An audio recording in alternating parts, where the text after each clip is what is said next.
अस्सलाम वालेकुम, कैसे हैं आप लोग। मैं हूं इमरान और मेरा आज का टॉपिक है, उम्मीद है कि आपको मेरा लास्ट टॉपिक पसंद आया होगा और आपने तमाम हिंदुस्तानियों के दिलों को एक दूसरे से जोड़ने के लिए इस वीडियो को लोगों तक पहुंचाया होगा। वैसे तो भारत देश की आज़ादी के लिए सब देशवासियों ने कुर्बानियां दी हैं, लेकिन आज ये सवालात उठाए जा रहे हैं कि मुसलमानों ने आज़ादी के लिए क्या किया। अगर मुसलमान बताने का काम करते तो ये सवालात उठते ही नहीं थे। इसलिए आज़ादी के लिए मुसलमानों की कुर्बानियों को बताने के लिए अलग अलग टॉपिक पर ये वीडियोस बनाए जा रहे हैं ताकि गलत फहमियाँ दूर हों। ये वीडियो देखने और सुनने वालों की जिम्मेदारी है कि वो अपने देश में पीस, ब्रदरहुड और यूनिटी को बढ़ाने के लिए ये वीडियो और मालूमात लोगों तक पहुंचाएं। आज का टॉपिक सुनने के बाद नॉन मुस्लिम्स ये सोच सकते हैं कि आज़ादी का जिहाद से क्या ताल्लुक। ऐसे सवालात उठते हैं क्योंकि हम मुसलमान अपने देशवासियों तक इस्लाम नहीं पहुंचा रहे हैं। साथ ही नॉन मुस्लिम्स को भी चाहिए कि वो किसी के बहकावे में ना आए, बल्कि कुरान और मोहम्मद सल्लल्लाहु अलैहि वसल्लम की ज़िंदगी को पढ़ते हुए सही इस्लाम मालूम करें। सही बताना सिर्फ मुसलमानों की ही रिस्पॉन्सिबिलिटी नहीं है, बल्कि हर देशवासी इस वक्त पीस, यूनिटी और ब्रदरहुड के लिए जितना काम कर रहा है उसे और बढ़ाना होगा। 800 साल तक सरजमीन हिंद पर मुसलमानों ने हुकूमत की थी और इस मुल्क को सोने की चिड़िया बना दिया था। मुल्क की जीडीपी जो आज -23.9% हो गई है, उस दौर में 33% तक पहुंच चुकी थी। इतनी तरक्की इसलिए हुई थी क्योंकि मुस्लिम हुक्मरानों ने दौलत और सोर्सेस को खुद के फायदे के लिए नहीं, बल्कि अवाम के फायदों के लिए ही इस्तेमाल किया था। ये तो अंग्रेज थे जो यहाँ की दौलत को लूट कर उनके मुल्क बरतानिया ले गए थे। नवाब सिराजुद्दौला, शेर मैसूर, टीपू सुल्तान और कई बड़े बड़े उल्मा और मुजाहिदीन अंग्रेजों के खिलाफ लड़ते लड़ते शहीद हो चुके थे। उस वक्त पूरे मुल्क में जहां कहीं भी नवाब, जागीरदार, छोटी छोटी रियासतों के बादशाह थे, उन लोगों ने अंग्रेजों से हाथ मिला लिया था। हिंदुस्तानियों पर जुल्म सितम के पहाड़ तोड़े जा रहे थे, मसाजिद को शहीद किया जा रहा था। अंग्रेजों की क्रिश्चियन मिशनरीज ने मुसलमानों को जबरदस्ती ईसाई बनाने का काम शुरू कर दिया था। ऐसे हालात में क्या करना चाहिए, इसकी गाइडेंस भी अल्लाह ने इंसानों के लिए भेजी गई अपनी आखिरी किताब कुरान और आखिरी मैसेंजर मोहम्मद सल्लल्लाहु अलैहि वसल्लम के जरिए की है। क्योंकि इस्लाम एक सिस्टम ऑफ द लाइफ है, इसीलिए सबसे पहले 1803 में शाह अब्दुल अजीज मुहद्दिस दहलवी रहमतुल्लाह अलैह ने अंग्रेजों के खिलाफ जिहाद का फतवा दिया।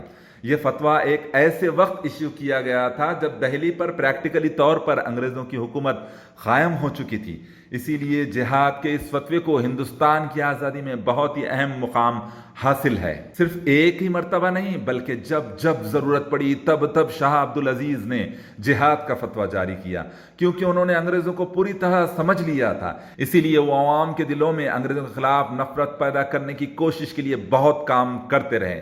जिहाद के फतवों के साथ ही कई तहरीकों या आंदोलन का आगाज हुआ और 19वीं सदी तक ये सिलसिला जारी रहा।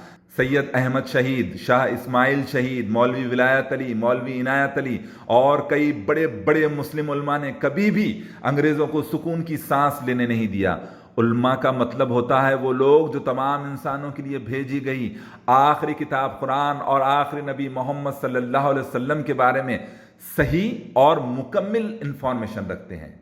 1803 से 1888 तक मुख्तलिफ तहरीकों या आंदोलन या मूवमेंट्स ने अंग्रेज़ों के खिलाफ 17 जंगें लड़ी और उसमें लाखों मुसलमान शहीद हुए, जिसमें उल्मा भी शामिल हैं। डॉक्टर ताराचंद ने भी लिखा है कि उस जमाने में जो तहरीक यानी मूवमेंट अंग्रेज़ों के लिए सबसे बड़ा खतरा बन गई थी, वो थी मुसलमानों का जिहाद का मूवमेंट या आंदोलन।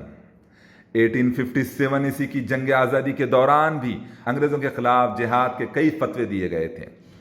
अंग्रेज़ों ने जो जुल्म भारत देशवासियों पर 17 और 18वीं सेंचुरी में किया था, अब ये अंग्रेज़ 19वीं सेंचुरी में अपने जालिमाना रवैयों को ख़त्म करने के लिए रास्ते तलाश कर रहे थे। सवाल यह है कि आखिर ताकत के नशे में चूर और पूरे हिंदुस्तान पर जुल्म का राज कर रहे अंग्रेज ऐसा सोचने पर और ऐसे रास्ते तलाश करने पर क्यों मजबूर हो गए थे? کیونکہ یہ وہی جہاد تھا جس نے انگریزوں کو گھٹنے ٹیکنے پر مجبور کر دیا تھا۔ انگریز پریشان تھے کہ 100 ایئر سے بھی زیادہ وقت سے مسلمان جہاد کر رہے ہیں اور یہ مسلمان پیچھے ہٹنے کے لیے بالکل بھی تیار نہیں ہیں۔ اس لیے انگریزوں نے جہاد موومنٹ کو بدنام کرنے اور ہندو مسلم یونٹی کو توڑنے کی بھی کوشش کی تھی۔ یہ ہوتا ہے جہاد جس سے ملک کو آزاد کرانے میں بھی بہت بڑی مدد ملی۔ یہ ہوتا ہے جہاد جو لوگوں کو انصاف، پیس، برادرہڈ اور یونٹی سے بھی جوڑتا ہے۔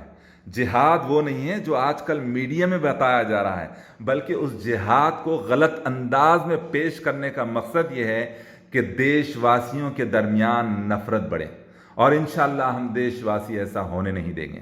انگریزوں کے خلاف مر مٹنے اور ہر طرح کی قربانیاں دینے کا جوش اور جذبہ مسلمانوں نے انسانوں کی گائیڈنس کے لیے ایک اکیلے رب، اللہ کی آخری کتاب قرآن اور آخری میسنجر محمد صلی اللہ علیہ وسلم سے سیکھا تھا۔ مسلمان جانتے ہیں کہ دنیا ختم ہونے کے بعد جب اللہ ہم تمام انسانوں سے حساب لے گا تو یہ پوچھا جائے گا کہ دنیا میں جس زمین پر میں نے تمہیں زندگی دی تھی وہ زمین پر رہنے والے لوگوں تک ایک اکیلے رب اور آخری میسنجر محمد صلی اللہ علیہ وسلم کا میسج پہنچانے کے ساتھ ساتھ پیس، برادرہڈ اور یونٹی کے لیے تم نے کیا کیا تھا۔ یہ سب بتانے کا مقصد یہ بھی ہے کہ تاریخ کو یاد رکھے اور کسی تاریخ بدلنے والے کو یہ ہمت نہ ہو سکے کہ وہ ہمارے پاسٹ سے کھلواڑ کر سکے۔ ہم تمام دیش واسیوں کو چاہیے کہ ہم اپنے دیش کی آزادی کو اور مضبوط بنانے کے لیے اپنے درمیان پیس، برادرہڈ اور یونٹی کو بنائے رکھیں۔ اسی لیے اس ملک کی بھلائی اسی میں ہے کہ پڑھو لکھو انسان بنو، تم بھارت کی پہچان بنو۔ اللہ میرے بھارت دیش کی حفاظت فرمائے، آمین۔